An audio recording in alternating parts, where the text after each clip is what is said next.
pagkita ng pera hindi to sa amin madali. Halos lahat ng Pilipino ay hirap sa salapi.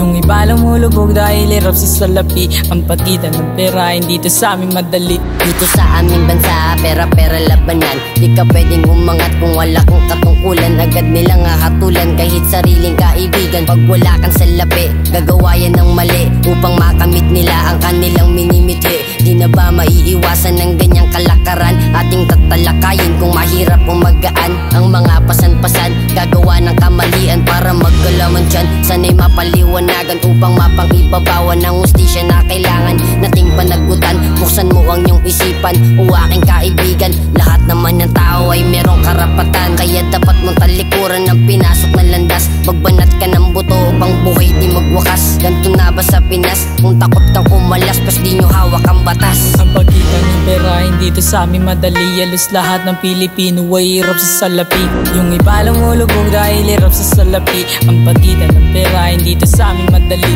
Huwag na natin hintayin, lamunin tayo ng sistema. Yung iba may patalim para makakuha lang ng pera. Didiskarte ng mali para sa kunting salapi. Kaya madaming inosente na didisgrasya. Madaming nag-aaway sa kaunting diferensya. Pag ikaw ay mahirap agad nilang ityo pera. Kailangan tumiskarte, di lang puro sa swerte. Pag ikaw ay mayaman, malakas pa kay Duterte. Kaya pilit ang sarili makakuha ng diploma. Wag na wag mo nga hayaan tapag-tapakan kanila. Mga wala pang napatunayan, umasta parang artista. Puro lamang salita, di naman ginagawa. Pag wala ka ditong pera, wala ka ding mapapala. Ang pagkita ng pera hindi to sa amin madali. Halos lahat ng Pilipino ay hirap sa salapi. Yung iba lang mulubog dahil hirap sa salapi. Ang pagkita ng pera hindi to sa amin madali. Ang pagkita ng pera hindi to sa amin madali. Halos lahat ng Pilipino ay hirap sa salapi.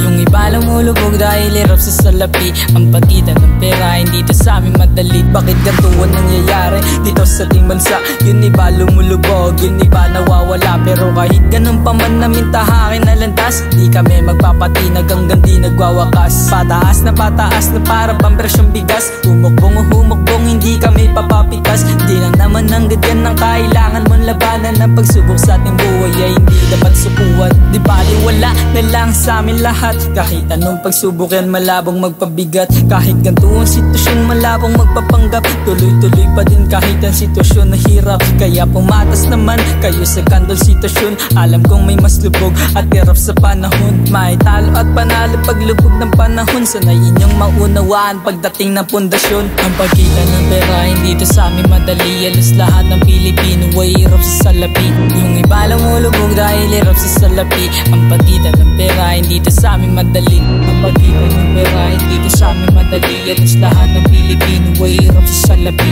Yung iba lang mulubog dahil hirap sa salapi. Ang pagkita ng pera hindi to sa amin madali.